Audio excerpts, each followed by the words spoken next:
That's one of the main things that people recognize Seminole County for is the Alday murders in Lake Seminole. 9 miles outside of the city of Donaldsonville sits a newly renovated farmhouse on River Road, and about a half a mile down from that, a lot where a mobile home once stood back in the 70s. Now all that's left is a memorial and some irrigation pivots. Most of Seminole County is agriculture.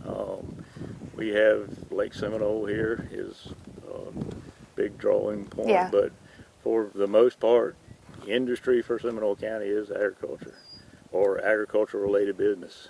The Alday family farm was a staple in the ag community. The men were members of the FFA, and they were planting peanuts on May 14th, 1973. That was the Monday after Mother's Day. We're doing this interview in the Seminole County Ag Building, which was donated in memory of the Alday family, and there was a large ceremony done at the time, and the whole family gathered, and it's just a tribute of the impact that the Alday family had on agriculture and the FFA and the Young Farmers department in Seminole County. I mean, they were avid participants in everything, and you know, still to this day you can say their name and you'll hear a story about when they were in FFA or when they were on the farm. They raised watermelons, and when the watermelons got ripe, started getting ripe, they'd kind of stagger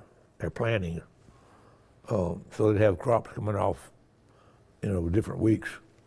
All right, and they would load that big old truck, their big truck with the watermelons, and they would go to the market, either in Columbus or Atlanta, and sell those watermelons off the truck. And it was almost a vacation for them or something. I always wanted to go. I never got to.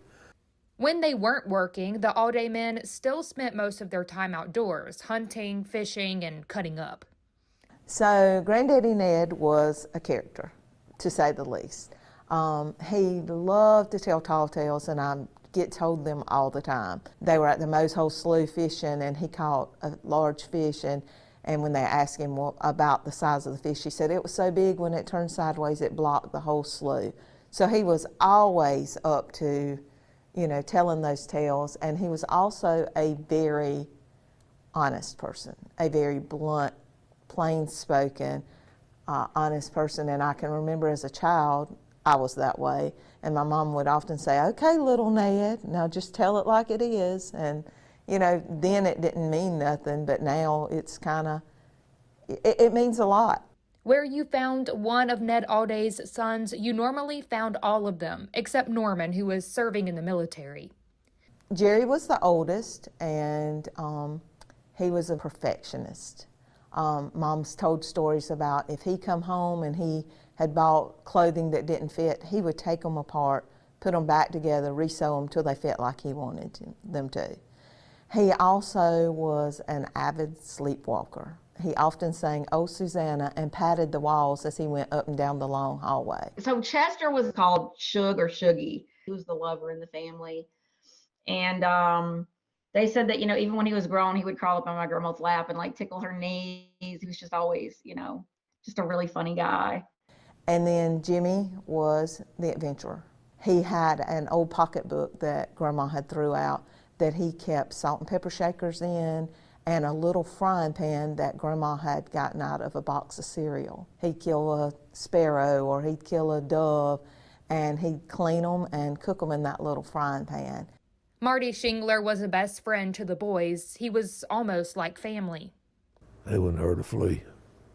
They'd help anybody that needed help.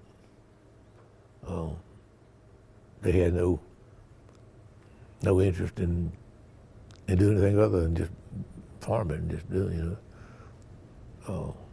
I guess you'd say they were pure. The only thing the Aldays liked better than being outside was being together and Mama Ernestine's cooking. On that May afternoon in '73, the matriarch of the family had cooked lunch for everyone. As the men were heading back to the fields with full bellies, another group was arriving at Jerry's nearby trailer where he lived with his wife, Mary. and they were hunting gas money and gas, I believe, and Yep. they stumbled upon, a good working family where they meet up and farm and have lunch, and it was at the right time at the right place, and Yeah. It just happened. No one really knows how 3 escaped inmates and a 15-year-old from Maryland stumbled upon the trailer just down from the farmhouse, but there is speculation. I don't know. I mean, I heard things over the years growing up that speculations of that they figured they might have been headed to Florida, missed their turn, got lost down here on the lake. Because if you go straight down and don't take 91, then there's no way out. You've got to come back up. As the Alday men came back from the fields to fuel up their equipment, they couldn't have known the evil waiting there. 2 of the family members pulled up and were met by the criminals and killed. And then another family member pulled up and, 2 by 2, one at the time, they showed up and were all eventually shot and killed at the trailer. I was told that they were killed one at a time, different rooms of the trailer. Just unbelievable. It was senseless. There was no need for them to kill them.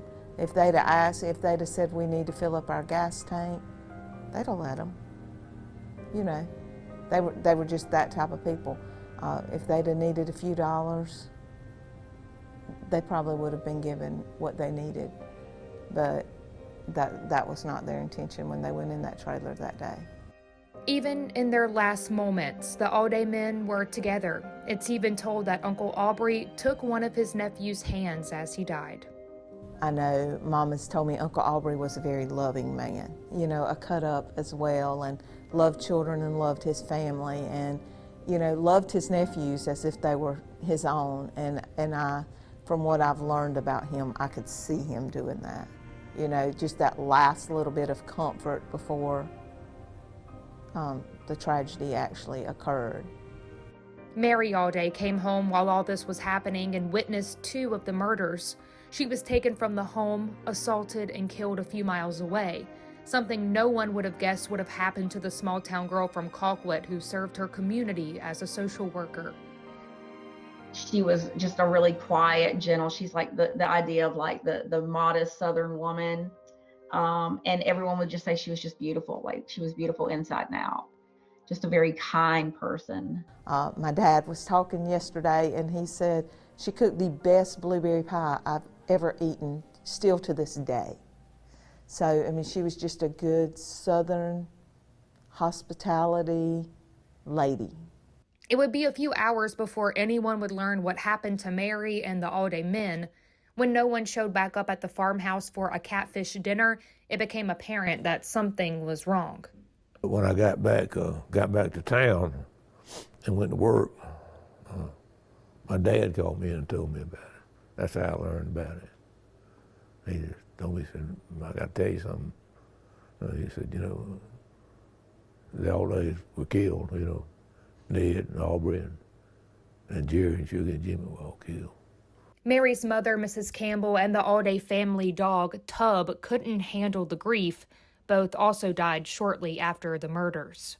Months after the Aldays were buried on May 17th and the suspects arraigned in Seminole County, the Donaldsonville community came together to support the Aldays and help harvest the 1973 crops on the farm. They knew that if the shoe had been on the other foot, that's what they would have done for them. But this wasn't sustainable and the land was divided and sold.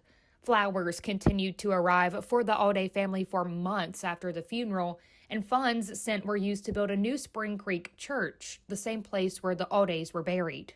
As 73 came to a close, the first of the murder suspects went to trial.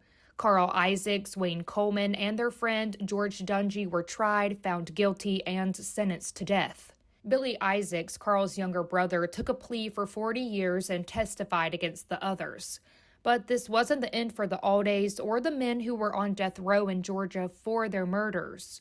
After years of appeals, Isaacs, Coleman, and Dungy would be granted a retrial due to pretrial publicity. My brother and I were watching TV.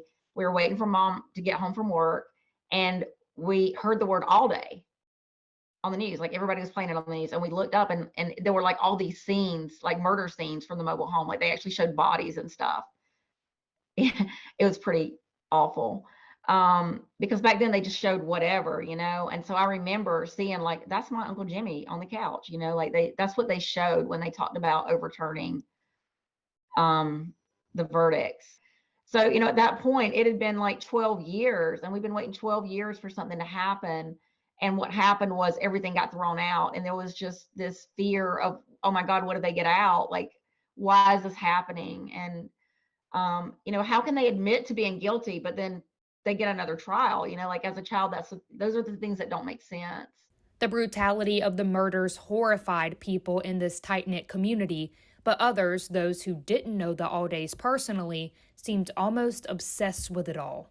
I don't really comprehend people's fascination with the actual gore and gruesomeness of the story. Find something new to do with your time. Open a Bible, read it, learn about my family. This decision for retrial would set a precedent for the state and mark the start of the justice system strictly enforcing change of venue laws in Georgia. You get too much pretrial publicity, it will tend to affect the possible jurors, you know, that could be hearing the case, maybe prejudice them one way or the other in it. And so that's why we have to be, and probably because of this case, even throughout up to today, makes us a little more tight-lipped about anything that goes on, you know, here as criminal-wise when it comes to the media. We just don't want to take a chance on causing a problem, and a lot of people don't understand that, especially the media people don't understand, you know, why we can't tell them everything. But, you know, there's sometimes we just can't do that, and it's for that reason, so that we don't have that problem, don't have the extra cost of having to retry it. The retrials were held in Houston County in 1988. The convictions were the same, but the sentences different. This time, only Carl Isaacs would be sentenced to death. But even when the second trials ended, the media storm didn't stop. It still hasn't. Up until that point, our family had been told to be quiet, don't talk, don't do anything, don't mess anything up, like just keep to yourself, you know. And we had really trusted the criminal justice system, and so nobody had spoken out to the media or anything. And meanwhile, Carl Isaacs was granting interviews and, you know, talking really bad about the family and saying these really inflammatory things. But what I remember about that really is that after that, like the tides turned. Like we were like, okay, we're tired of this. The family didn't get any royalties from the books or movies made about the case. They're not famous. They get a little attention once a year. They're not famous. And if they are, they're famous for the wrong reasons. I've often been told, you know, people seek two types of attention. If they can't get positive, they get negative. And we need to focus on people wanting positive attention instead of negative attention. This set another precedent for the state's justice system, one that prevents death row inmates from giving interviews to the media. Victims' families in Georgia can still request interviews with the inmates, though. Going in, when I heard about the program, I thought about it for a long time, actually, before I decided to, you know, that I wanted to try to have a conversation. At that point, the only one still alive was Wayne Coleman, so that was who I was, you know, had to sit down with. And I spent a long time preparing for that. All my life, all of them were bigger than life. They were the boogie monster. They were the one to be afraid of. All my life I lived in fear that they were going to get out and harm my family or break into our house. And so at the point that I finally sat down with him, you know, being a lot older, I just remember looking at him and thinking, like, he's just a little old man. But what I gained from that experience was I got a chance to hear his side of it, and he told me things that were pretty brutal to hear, but he didn't sugarcoat it. And he expressed remorse to me directly. He said, "I'm so sorry. If I could take it all back, I would." But bigger than that, I got a chance to pray with him at the end. And that was something that I had not expected to do, but something I just felt really led to do was to talk to him about Christ. And I think that that's something that my family would have really wanted. Paige Barber owns River Road Counseling and Consulting Services. She dedicates her life's work to criminal justice reform and victims' rights work, something she calls the Alday effect. Definitely, there are some people who commit crimes that need to be locked up for the rest of their life, for public safety reasons and others. But a lot of people who commit crimes, they're not going to be locked up forever. They're going back on the street. With the advocacy that I do, I really am looking at the big picture. Like I want people to get what they need, but I also, on a selfish level, I hope that by helping those who are in the criminal justice system, that I'm also going to be helping potential crime victims as well. She wants to help people, especially veterans currently in the criminal justice system, change their ways before things escalate and more lives are lost. Carl Isaacs sat on death row for 30 years after several appeals, making him the longest-serving inmate on death row in Georgia. After his death, Georgia limited the number of death row appeals. I was a kid when it happened, and I was a deputy sheriff here for the sheriff's office at the time they finally got around to executing him. My thoughts are it should have been done way before it was. Before Paige created the Alday family bill in 2003, families of victims were not regularly updated about the appeals of perpetrators on death row. There were several representatives who were like, how can we help you? And one of those was Bob Irvin from Atlanta. Like, he wasn't even in our district, he was from a completely different district, but he said, I'm going to sponsor this bill that's going to make it mandatory for the state to notify families of like habeas corpus. Like when there's a capital punishment case, you have to let them know what's going on. The bill passed unanimously. The Aldays were also the first family permitted by the state to watch the execution of a Georgia death row inmate. They all got on a bus to Jackson, Georgia to be there when this chapter was finally closed. It was a very hollowing experience. The emotions,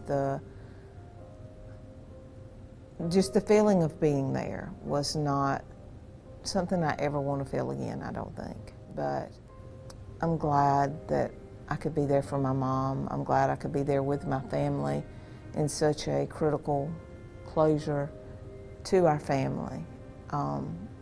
That was what was important to me. Both George Dungy and Billy Isaacs have also since died, but not before Isaacs wrote the Alday family a letter. Dear sir, this letter is sent to you, your family and relatives with the deepest sympathy for the deaths of your loved ones, which resulted by my two brothers and their friend. I am the youngest one who was an eyewitness to the deaths of the Alday family, which I testified to in court. I'm sorry for those deaths occurred, for it was a senseless crime. It shouldn't have happened. And then he said, as God is my witness, I send my sympathy for the sorrow you have felt. There is no way I can change what happened, but I want you to know that I'm sorry and regret deeply for what happened. Respectfully yours, Billy Isaacs. Wayne Coleman is still alive and serving life behind bars in Reedsville. Until he dies, the family can't get back the belongings taken from the trailer that May day. Every year, the city of Donaldsonville and the Alday family brace for the anniversary coverage. Every year around this time, the media's about and the stories ran, but the stories became smaller and the healing became bigger. But this year, the family chooses to focus on the lives the Alday family members lived and the impact they'll have on other crime victims' families in the future. A lot of the work that we do, it's really tough because there's never enough time, there's never enough money to do all the things that we need to do. But, for those that we help, it changes not only their lives, but the lives of the ones that they love. My family believed in giving back to the community, and it would, instead of sending a bunch of flowers, it would mean a lot to me if people were to do more things in their community and to make their community safer.